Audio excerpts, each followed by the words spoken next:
Single-page applications, or SPAs for short, are websites where each page of content doesn't require a new page load. If you're setting up GA4 for a SPA, you'll have to set up some things slightly differently. There are three possible ways to track SPAs using GA4. You can use the GA4 Enhanced Measurement settings, you can use the History Change trigger in Google Tag Manager, or you can use data layer pushes. Let's start with the first option, Enhanced Measurement settings. You'll need to go into the Enhanced Measurement settings first, then click Show Advanced Settings under Page Views. Then make sure that the checkbox Page Changes Based on Browser History Events is selected.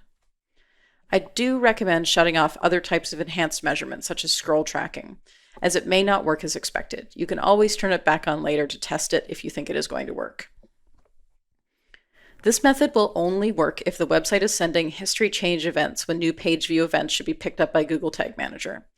If you look at your site in GTM preview mode, see if you have multiple history events showing up. If you don't, then you're going to need to use one of the other methods.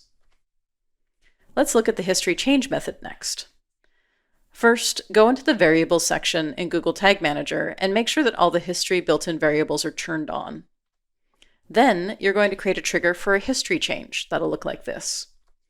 Then you'll create a page view event that uses that trigger. Note that I've currently left the value for the page location and page title parameters blank. You'll need to add in variables for these based on how your particular SPA is set up.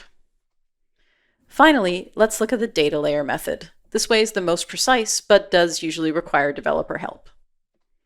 What will happen here is your SPA will send data layer pushes when page view events should be fired, like so.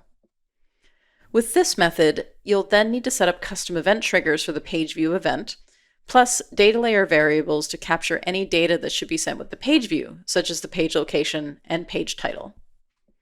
My personal preference is to use the data layer method, even if the history change option is available, because it gives you the most control, although you'll likely need to work with a developer to get this implemented properly.